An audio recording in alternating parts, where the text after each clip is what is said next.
The Italian Empire Italian, Impero Italiano comprised the colonies, protectorates, concessions, dependencies and trust territories of the Kingdom of Italy and, after 1946, the Italian Republic. The genesis of the Italian colonial empire was the purchase, in 1869, by a commercial company of the coastal town of Asab on the Red Sea. This was taken over by the Italian government in 1882, becoming modern Italy. First overseas territory. Over the next 2 decades the pace of European acquisitions in Africa increased, causing the so-called scramble for Africa. By the start of the First World War in 1914, Italy had acquired in Africa a colony on the Red Sea coast, Eritrea, a large protectorate in Somalia and authority in formerly Ottoman Libya, gained after the Italo-Turkish War. Italy's expansion inland from the Red Sea coast brought her into conflict with the Ethiopian Empire, which defeated her first at the Battle of Dogali 1887 and again during First Italian invasion of Ethiopia in 1895–96. Outside Africa, Italy possessed the Dodecanese Islands off the coast of Turkey and a concession in Tianjin in China as a result of the Boxer Rebellion. During the First World War, Italy occupied southern Albania to prevent it from falling to Austria-Hungary. In 1917, it established a protectorate over Albania, which remained in place until 1920. The fascist government that came to power with Benito Mussolini in 1922 sought to increase the size of the Italian Empire and to satisfy the claims of Italian irredentists. In its second invasion of Ethiopia in 1935–36, Italy was successful and it merged its new conquest with its older East African colonies to create Italian East Africa. In 1939, Italy invaded Albania and incorporated it into the fascist state. During the Second World War 1939–1945, Italy occupied British Somaliland, parts of southeastern France, western Egypt and most of Greece, but then lost those conquests and its African colonies, including Ethiopia, to the invading Allied forces. It was forced in the final peace to relinquish sovereignty over all its colonies. It was granted a United Nations trust to administer former Italian Somaliland in 1950 under United Nations supervision.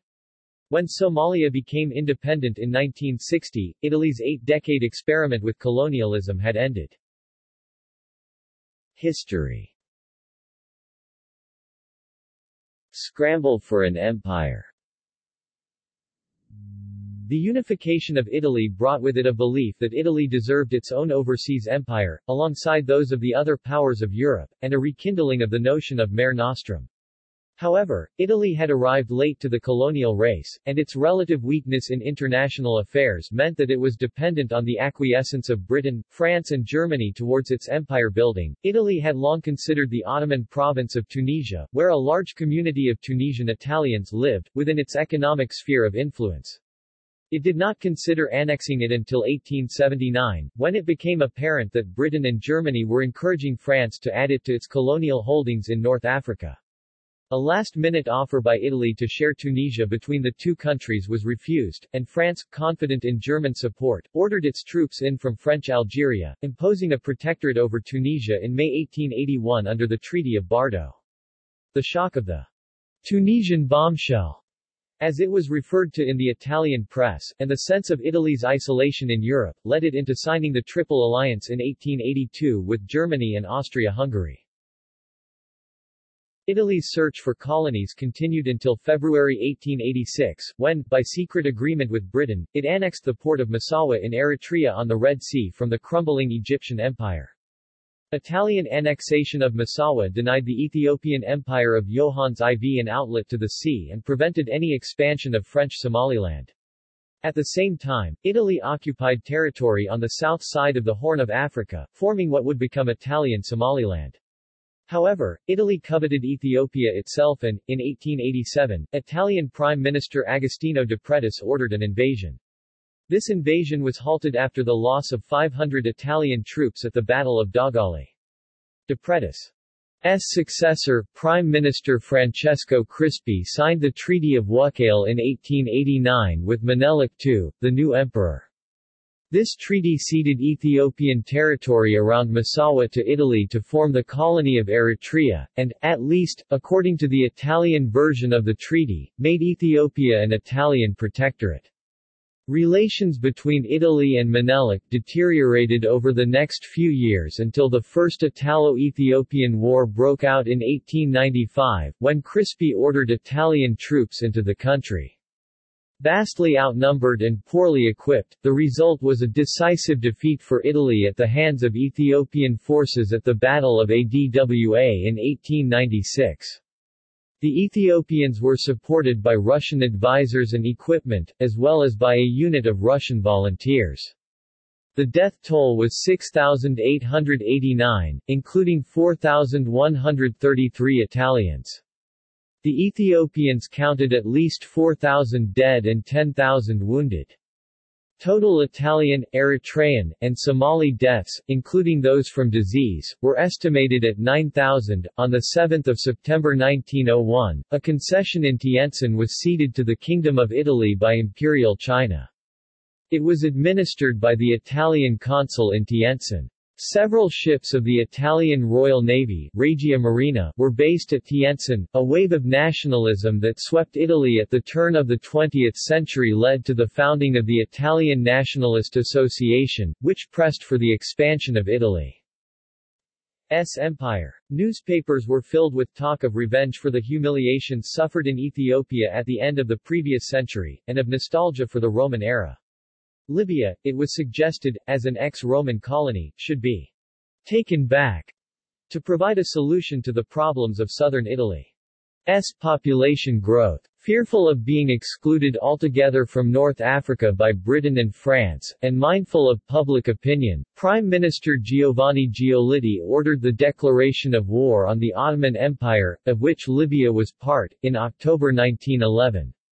As a result of the Italo-Turkish War, Italy gained Libya and the Dodecanese Islands. A distinguishing feature of this desert war in Libya in 1912 was the first use of an armored fighting vehicle in military history. The war also featured the first significant employment of air power in warfare. 9 Italian aircraft flew both combat and support missions during the campaign. History's first war death of a pilot occurred when an aircraft crashed during a recon sortie. World War I and aftermath. In 1915, Italy agreed to enter World War I on the side of Britain and France, and, in return, was guaranteed territory at the Treaty of London, both in Europe and, should Britain and France gain Germany's African possessions, in Africa. Prior to direct intervention in World War I, Italy occupied the Albanian port of Vlorë in December 1914. In the fall of 1916, Italy started to occupy southern Albania. In 1916, Italian forces recruited Albanian irregulars to serve alongside them. Italy, with permission of the Allied command, occupied northern Epirus on 23 August 1916, forcing the neutralist Greek army to withdraw its occupation forces from there. In June 1917, Italy proclaimed central and southern Albania as a protectorate of Italy while northern Albania was allocated to the states of Serbia and Montenegro. By 31 October 1918, French and Italian forces expelled the Austro-Hungarian army from Albania. However, in 1920, an Albanian rebellion led the Italians to agree to return the occupied regions to Albania, with the exception of Sarzan Island. Dalmatia was a strategic region during World War I that both Italy and Serbia intended to seize from Austria-Hungary. The Treaty of London guaranteed Italy the right to annex a large portion of Dalmatia in exchange for Italy's participation on the Allied side. From 5 to 6 November 1918, Italian forces were reported to have reached Lissa, Lagosta, Sebenico, and other localities on the Dalmatian coast. By the end of hostilities in November 1918, the Italian military had seized control of the entire portion of Dalmatia that had been guaranteed to Italy by the Treaty of London and by 17 November had seized Fiume as well. In 1918, Admiral Enrico Millo declared himself Italy's governor of Dalmatia. Famous Italian nationalist Gabriele D. Annunzio supported the seizure of Dalmatia, and proceeded to Zara today. Zadar, in an Italian warship in December 1918. However, at the concluding Treaty of Versailles in 1919, Italy received less in Europe than had been promised, and none overseas. In April 1920, it was agreed between the British and Italian foreign ministers that Jubaland would be Italy's compensation, but Britain held back on the deal for several years, aiming to use it as leverage to force Italy to cede the Dodecanese to Greece. Fascism and the Italian Empire. In 1922, the leader of the Italian fascist movement, Benito Mussolini, became Prime Minister of Italy after the March on Rome. Mussolini resolved the question of sovereignty over the Dodecanese at the 1923 Treaty of Lausanne, which formalized Italian administration of both Libya and the Dodecanese Islands, in return for a payment to Turkey, the successor state to the Ottoman Empire, though he failed in an attempt to extract a mandate of a portion of Iraq from Britain. The month following the ratification of the Lausanne Treaty, Mussolini ordered the invasion of the Greek island of Corfu after the Corfu incident. The Italian press supported the move, noting that Corfu had been a Venetian possession for 400 years. The matter was taken by Greece to the League of Nations, where Mussolini was convinced by Britain to evacuate Italian troops, in return for reparations from Greece. The confrontation led Britain and Italy to resolve the question of Jubaland in 1924, which was merged into Italian Somaliland. During the late 1920s, imperial expansion became an increasingly favored theme in Mussolini's speeches. Amongst Mussolini's aims were that Italy had to become the dominant power in the Mediterranean that would be able to challenge France or Britain, as well as attain access to the Atlantic and Indian Oceans.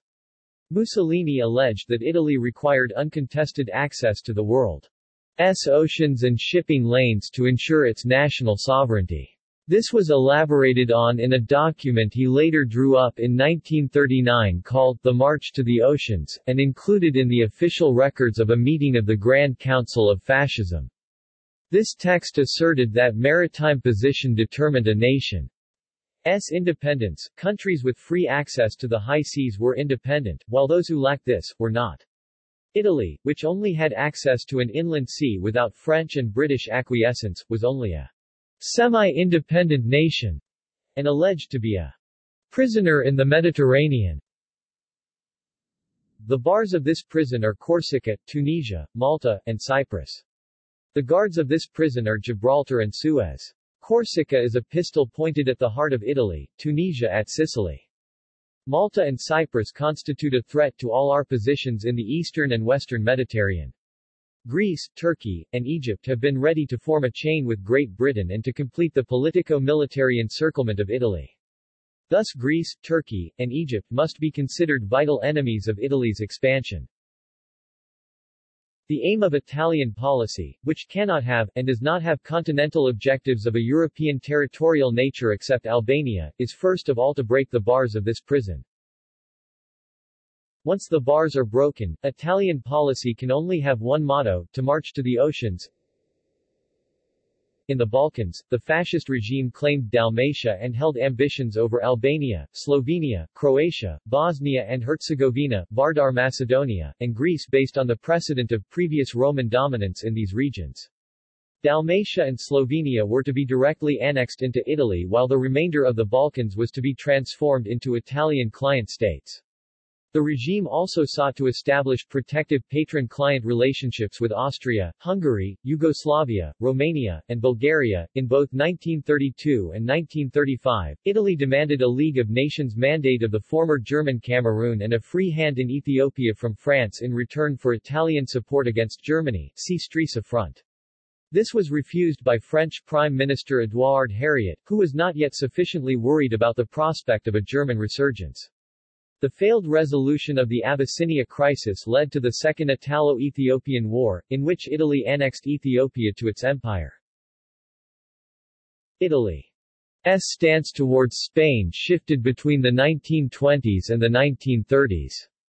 The fascist regime in the 1920s held deep antagonism towards Spain due to Miguel Primo de Rivera's pro-French foreign policy. In 1926, Mussolini began aiding the Catalan separatist movement, which was led by Francis Macià, against the Spanish government. With the rise of the left-wing Republican government replacing the Spanish monarchy, Spanish monarchists and fascists repeatedly approached Italy for aid in overthrowing the Republican government, in which Italy agreed to support them in order to establish a pro-Italian government in Spain.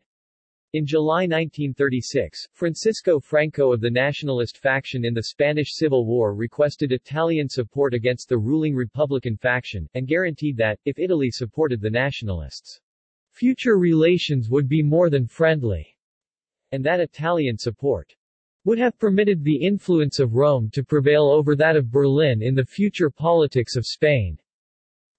Italy intervened in the Civil War with the intention of occupying the Balearic Islands and creating a client state in Spain. Italy sought the control of the Balearic Islands due to its strategic position. Italy could use the islands as a base to disrupt the lines of communication between France and its North African colonies and between British Gibraltar and Malta. After the victory by Franco and the nationalists in the war, Allied intelligence was informed that Italy was pressuring Spain to permit an Italian occupation of the Balearic Islands. After the United Kingdom signed the Anglo-Italian Easter Accords in 1938, Mussolini and Foreign Minister Ciano issued demands for concessions in the Mediterranean by France, particularly regarding Djibouti, Tunisia and the French-run Suez Canal. 3 weeks later, Mussolini told Ciano that he intended for Italy to demand an Italian takeover of Albania.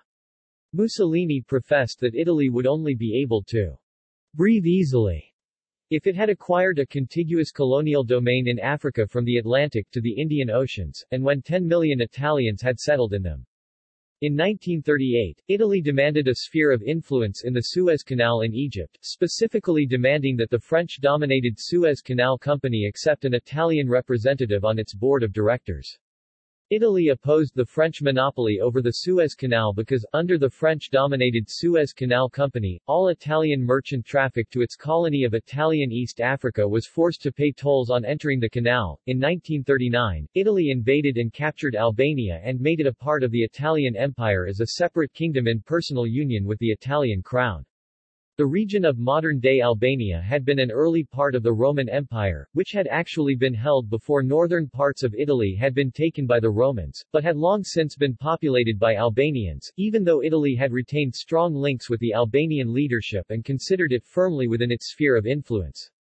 It is possible that Mussolini simply wanted a spectacular success over a smaller neighbor to match Germany's absorption of Austria and Czechoslovakia.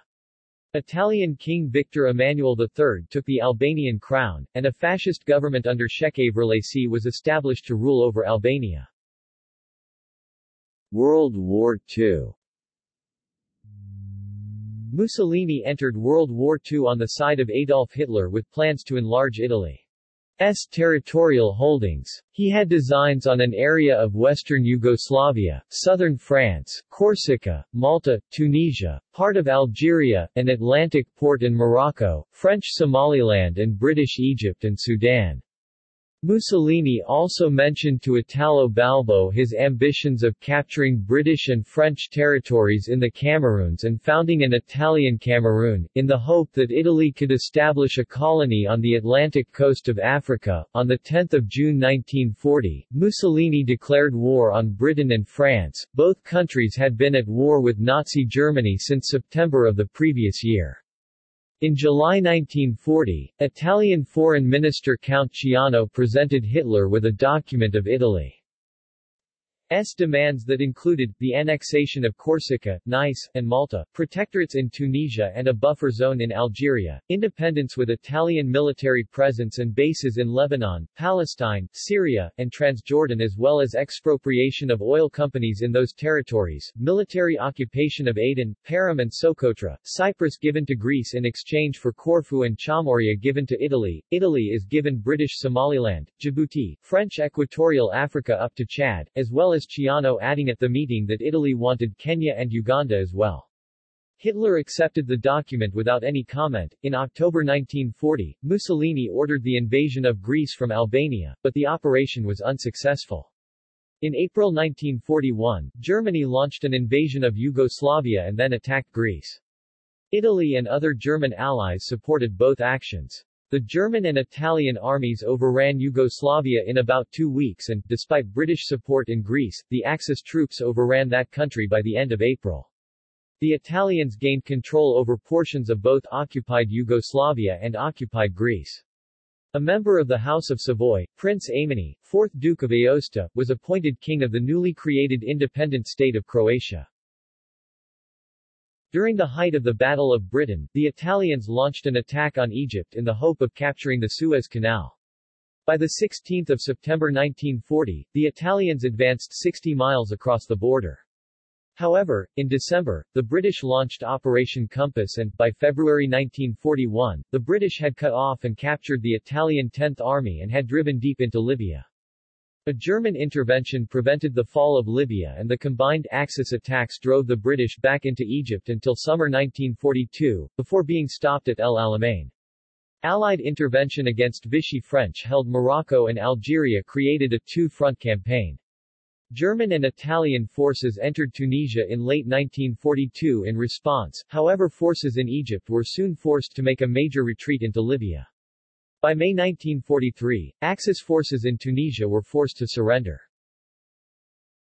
The East African Campaign started with Italian advances into British-held Kenya, British Somaliland, and Sudan. In the summer of 1940, Italian armed forces successfully invaded all of British Somaliland. But, in the spring of 1941, the British had counter-attacked and pushed deep into Italian East Africa. By 5 May, Haile Selassie I of Ethiopia had returned to Addis Ababa to reclaim his throne. In November, the last organized Italian resistance ended with the fall of Gondar. However, following the surrender of East Africa, some Italians conducted a guerrilla war which lasted for 2 more years. In November 1942, when the Germans occupied Vichy France during Case Anton, Italian-occupied France was expanded with the occupation of Corsica. End of the empire. By the autumn of 1943, the Italian Empire and all dreams of an imperial Italy effectively came to an end.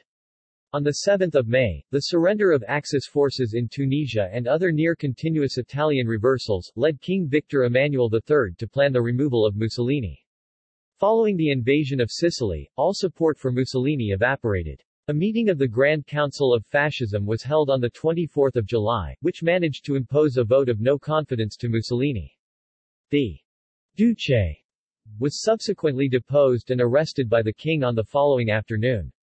Afterwards, Mussolini remained a prisoner of the king until 12 September, when, on the orders of Hitler, he was rescued by German paratroops and became leader of the newly established Italian Social Republic. After 25 July, the new Italian government under the king and Field Marshal Pietro Badoglio remained outwardly part of the Axis. But, secretly, it started negotiations with the Allies. On the eve of the American landings at Salerno, which started the Allied invasion of Italy, the new Italian government secretly signed an armistice with the Allies.